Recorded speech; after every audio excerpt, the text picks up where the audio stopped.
Greetings, I'm John Carl.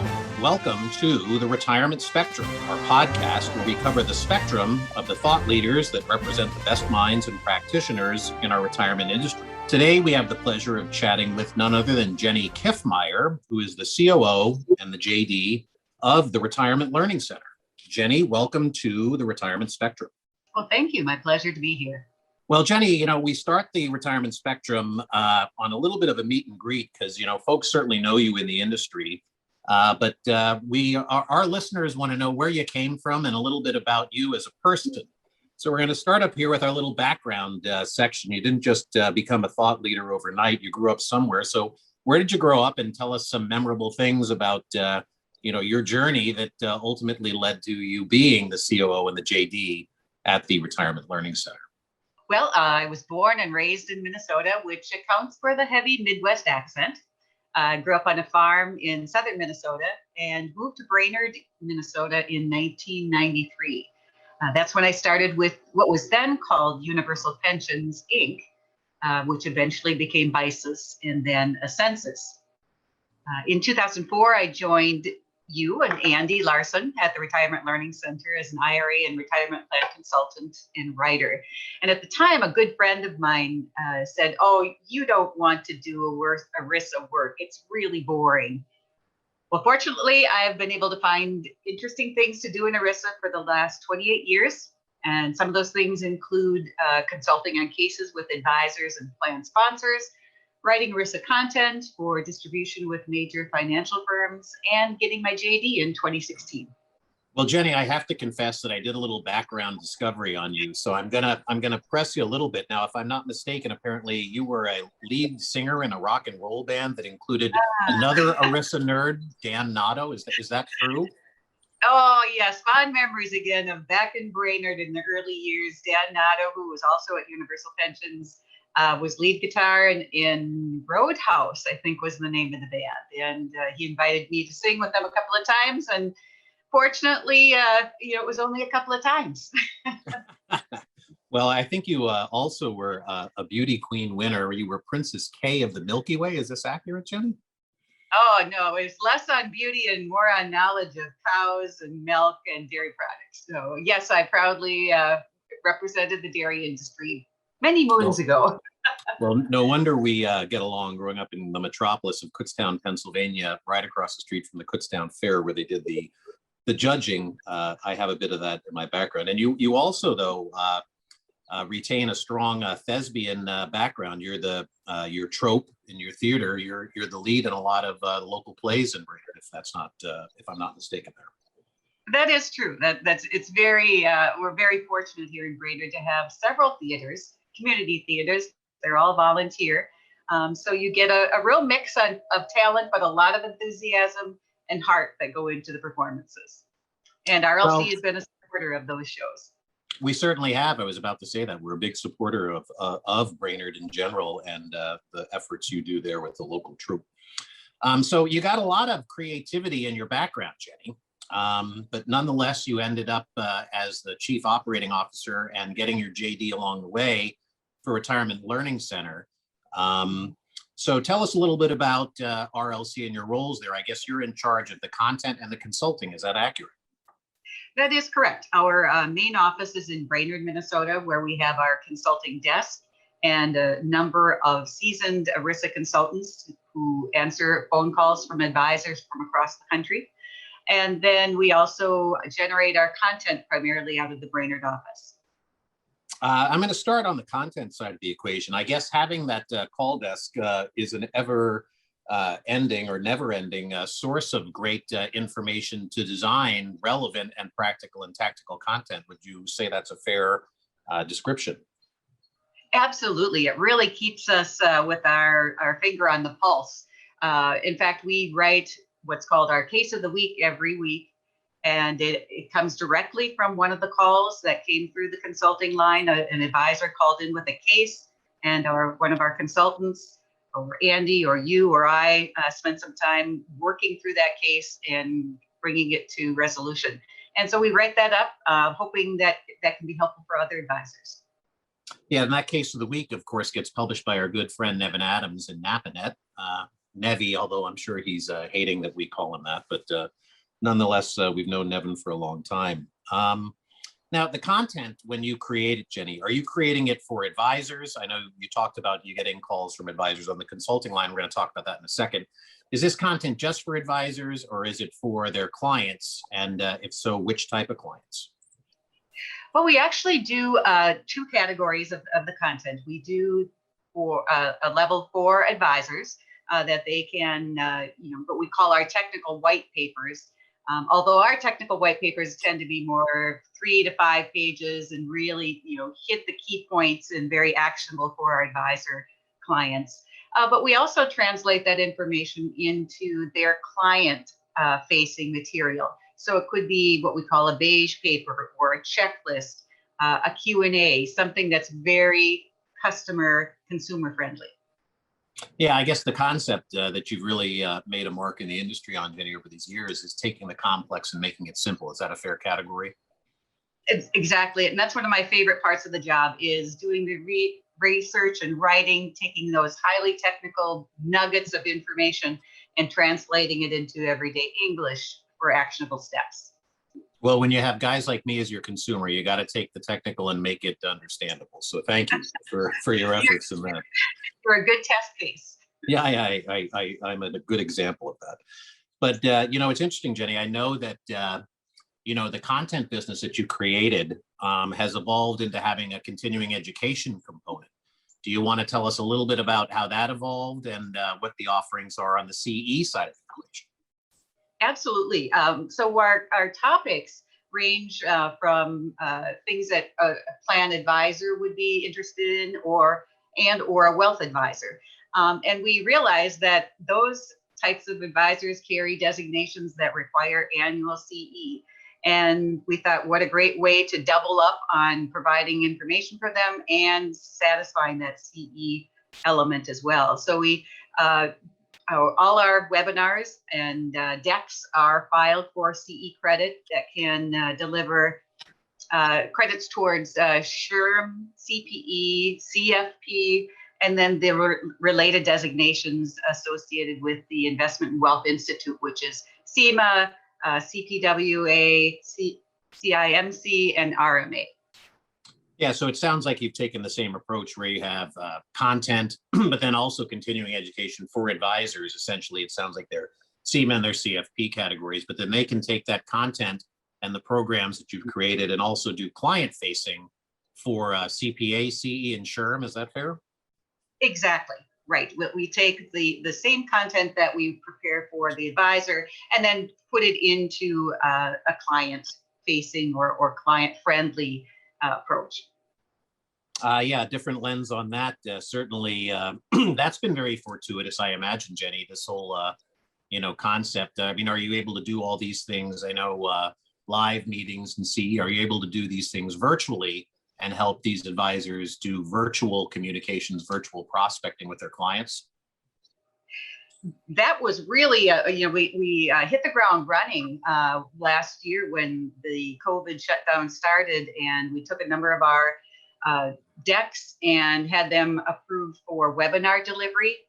It's a different filing than you would have for live presentations, but we were ahead of the game and filed a number of hours for the webinar presentation. And so we were able to start doing webinars almost immediately and did, gosh, I want to say over 200 and some last year. You were doing most of them, John. So. Well, it did keep me gainfully employed. I can understand your content, and I'm a decent spokesperson. But yeah, that the virtual CE really played brilliantly, did it not, for our advisor clients and their prospects? It really did, and we've learned that regardless of what happens, opening up the industry or the offices again, the virtual wholesaling and prospecting is here to stay. Yeah, I think empowering, the great practitioners that are out there, and we know many of them that call our consulting desk, empowering them to get their messages out virtually. To your point, look, I hope we get back to more and more travel, but this is certainly, it's here to stay, as you've aptly pointed. So well done on the content side. I want to flip to the other side, though, the consulting desk. You've got this group of folks in Brainerd who are answering the phones, and who are the calls coming from? How many calls do they get? How do they break down? Tell us a little bit about the consulting team that you run. Sure. All of our consultants are all former UPI, Vices, Census people. So we've all been together for a number of years. Some of us 20 some years. I think the youngest or least experienced member has 17 years experience in the industry. And so they come from a wide variety of backgrounds, record keeping, compliance, advisor, practice management. So we can cover a lot of different areas for the advisors and the plan sponsors that call our lines. We take about 1,100 calls every month. It's about a 50-50 split, although it kind of depends on the time of the year, but about a 50-50 split for wealth management calls that relate primarily to IRA rollovers, and plan advisors who are trying to sell plans or take over plans. Yeah, it's very interesting. I grew up in a wirehouse that no longer exists by name anymore, Prudential Securities. And I was in the home office as a young person, and we had a very robust desk for just about anything an advisor would do. But certainly with the migration into a lot of folks in the RIA space and the independent advisors, and quite frankly, probably the scaling back of some of those wirehouse staffs, do you see that RLCs is kind of filling a gap for those advisors that really, otherwise would have to contact somebody who, hey, could potentially be in conflict if they're calling somebody who's actually, a product provider versus an independent RLC? Would you say that's an appropriate description there? It is, and you bring up two really good points. Number one, we are an independent third party, so we don't sell product, we don't sell investments. So we really do bring a very unbiased opinion or delivery of the content that we have. And then number two, as you mentioned, a lot of companies have had to downsize. And one of the first areas to go is their marketing area. And so we've been able to fill a nice little niche in several, big name companies, one of them being Columbia Threadneedle. And it's been working very well for us. Yeah, I was going to ask you, how do folks get access to the RLC? Columbia Threadneedle Investments obviously is an asset manager that's providing value to advisors, and they've had a private label relationship with RLC for quite some time. So how else do folks get access to RLC other than through a Columbia Threadneedle?